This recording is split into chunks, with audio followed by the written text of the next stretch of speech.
नमस्कार दोस्तों, स्वागत है आप सभी लोगों का एक बार फिर से। आप में से अधिकतर लोग हमें कमेंट करते हैं गुरुजी पितृ पक्ष में क्या करें क्या ना करें, क्योंकि अधिकतर हम YouTube में फालसा वीडियो देखते हैं, हमें समझ में नहीं आते।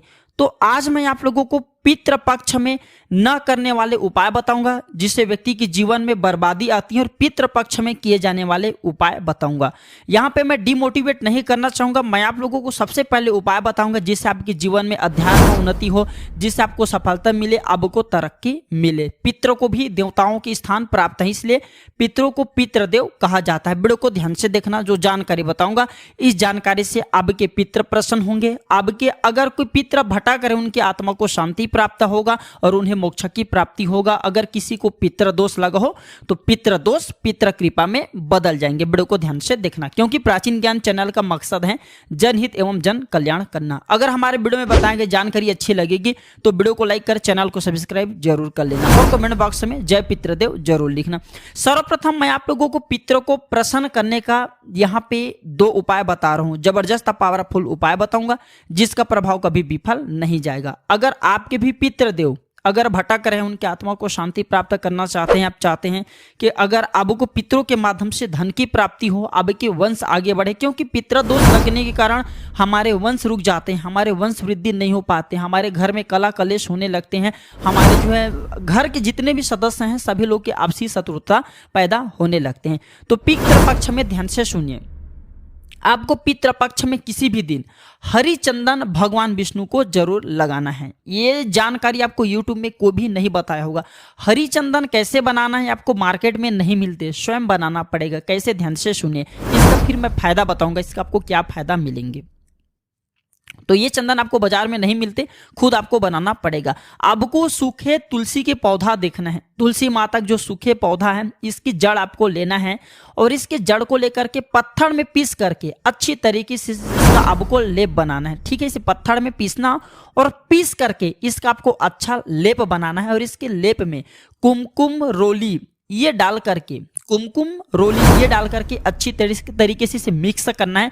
फिर जा करके इसे भगवान विष्णु के मस्तक पर लगाना है। पितृपक्ष में किसी भी दिन, शुक्रवार के दिन, गुरुवार के दिन या सोमवार के दिन उपाय कर सकते हैं। तो जा करके भगवान नारायण अर्थात विष्णु जी के मस्तक पे लगाइए। विष्णु जी की मूर्ति नहीं मिल पाते तो विष्णु के ही स्वरूप कहेंगे, भगवान कृष्ण है, भगवान राम है, इनके मस्तक पे आप जो है चंदन लगा दीजिए। और बचा हुआ जो आप भगवान कृष्ण को या फिर भगवान राम को चंदन लगाएंगे, लगाने के बाद तुरंत बचे हुए जो चंदन रहेंगे आपको अपने माथे पे लगा लेना है। शास्त्रों में ऐसा कहे गए, ये ऐसा चंदन है, ये कोई साधारण तिलक नहीं है। बड़े बड़े देवी देवताओं को भी इस चंदन से आप जो है अपने दास बना सकते हैं। तो आपको लगाते समय बोलना है कि भगवान हमारे पितृ दोष हैं, आप हमें पितृ दोष से मुक्त कराएं। ये फिर लगाते समय ये भी बोल सकते हैं कि भगवान हमारे पितरों की आत्मा को शांति प्राप्त हो। अगर आपको शारीरिक कष्ट है तो बोल देना प्रभु हमारे शारीरिक कष्ट को दूर करे। मानसिक पीड़ा है तो मानसिक पीड़ा बोल दीजिए। कामना बोलते हुए आपको भगवान नारायण को पितृ पक्ष में किसी भी दिन लगाना है। अगर पितरों के निमित्त यह उपाय करते हैं तो आपके पितरों के आत्मा को शांति मिलती, उन्हें मोक्ष की प्राप्ति होते हैं। वो कहीं भी दुनिया के किसी भी हिस्से में रहे, चाहे अभी जन्म उनके हो चुके हो, अगर तकलीफ में हो तो उनके तकलीफ दूर हो जाते हैं। अब मैं दूसरा चीज बता रहा हूँ, रुद्रचंदन। रुद्रचंदन के बारे में भी जो शिव पुराण में कहे गए हैं, जबरदस्त पावरफुल उपाय है। फिर मैं आप लोगों को वीडियो के बीच में ही बताऊंगा कि पितृ पक्ष में हमें क्या नहीं करना चाहिए जिससे पितृ नाराज होते हैं। वीडियो को ध्यान से देखना। अभी तक वीडियो लाइक नहीं किया तो लाइक कर दीजिए। अब रुद्रचंदन कैसे बनाना है? रुद्रचंदन बनाने के लिए आपको दो चीज लेना होता है। एक तो आपको लेना है पीला चंदन। पीला चंदन किसी भी पूजा पाठ की दुकान पे मिल जाते हैं, वहां से आप पीला चंदन ले आइए। और दूसरा चीज आपको लेना है तीन मुखी रुद्राक्ष। तीन मुखी रुद्राक्ष भी किसी भी पूजा पाठ की दुकान पे मिल जाते हैं। तो आपको पीला चंदन लाना है। पीला चंदन ला करके अच्छी तरीके से इसे घीस लेना है। घीसने के बाद तीन मुखी रुद्राक्ष में जो पीला चंदन है इसे आपको लपेटना है और इस तरीके से लपेटना है ताकि जो पीला चंदन से रुद्राक्ष है वह दिखे नहीं। अब इसे जा करके किसी भी आसपास के जो नजदीक के आपके जो है शिवालय वहां पे जाइए और शिवलिंग के ऊपर में आपको करना क्या है, आपने जो 3 मुखी रुद्राक्ष रखे हैं, रुद्राक्ष चंदन रखें, शिवलिंग के ऊपर में आपको कामना बोलते हुए चढ़ा देना है। जो भी आपकी इच्छा है, जैसे कि कामना पूर्ति करना चाहते हैं कामना बोलते हुए चढ़ा दीजिए, रोग मुक्ति प्राप्त करना चाहते हैं रोग मुक्ति के लिए चढ़ा दीजिए, धन प्राप्ति करना चाहते हैं तो धन बोल दीजिए। आप चाहते हैं कि आपके पितरों की आत्मा को मोक्ष मिले तो बोल सकते हैं कि हमारे पितरों के निमित्त हेतु यह उपाय करें, उनकी आत्मा को मोक्ष मिले। शिवलिंग के ऊपर में चढ़ा दीजिए।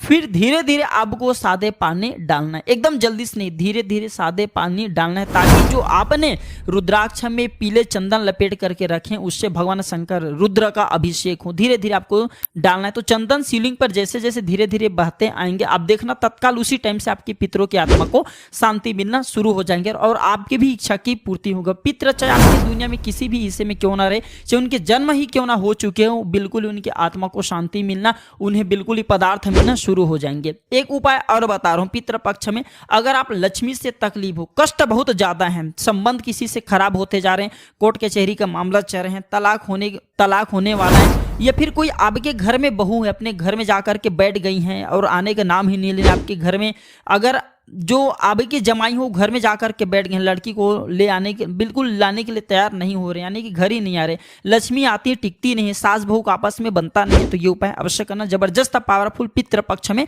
किए जाने वाले उपाय बता रहा हूँ। पितृ पक्ष में किसी भी दिन आटे और उड़द से बना, ध्यान से सुनिए, पितृ पक्ष में किसी भी दिन आटे और उड़द से बना 5 मुख का आपको दिए बनाना है और इसे पीपल के नीचे में शाम के समय में दक्षिण दिशा की तरफ इसके मुख को कर देना और जलाना है।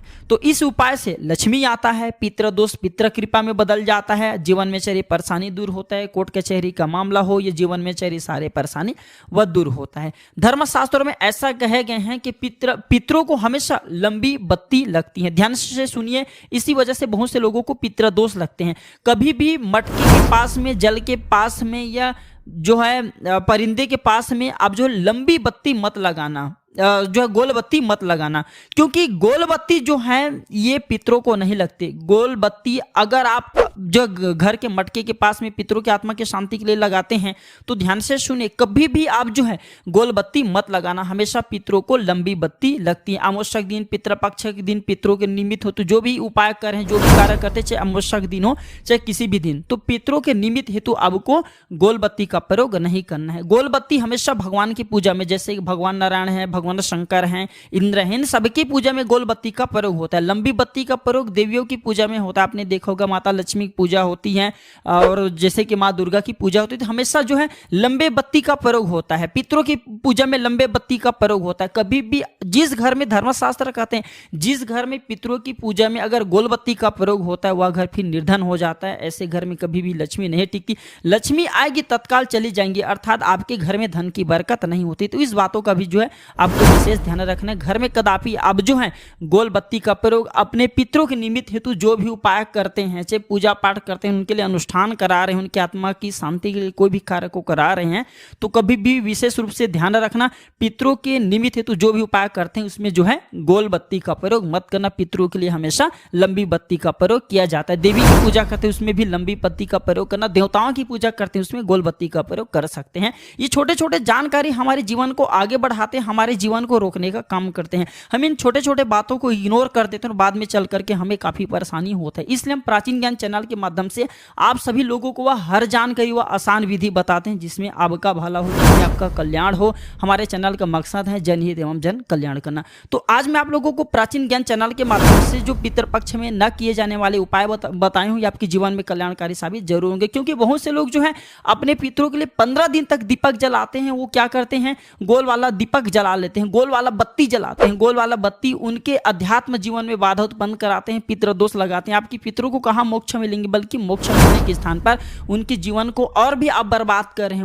उनको जो तृप्ति मिलना चाहिए, उनकी आत्मा को शांति मिलना चाहिए, उनके स्थान पर आप उनके जो भटक रहे आत्मा उन्हें और दुख दे रहे हैं। तो इन बातों का विशेष ध्यान रखना चाहिए। तो आशा करता हूं कि ये जानकारी आपके जीवन में कल्याणकारी साबित जरूर होंगे। वीडियो अच्छा लगे तो वीडियो को लाइक कीजिए, अपने दोस्तों यारों में शेयर कीजिए ताकि उन्हें भी ये जानकारी प्राप्त हो। अगर आपके मन में कोई डाउट है, कोई क्वेश्चन है तो कमेंट बॉक्स में बिल्कुल ही पूछे। आने वाले नेक्स्ट वीडियो में आपके द्वारा पूछे गए सवाल का एक वीडियो बना करके जानकारी साझा की जाएगी। वीडियो देखने के लिए धन्यवाद। नमस्कार।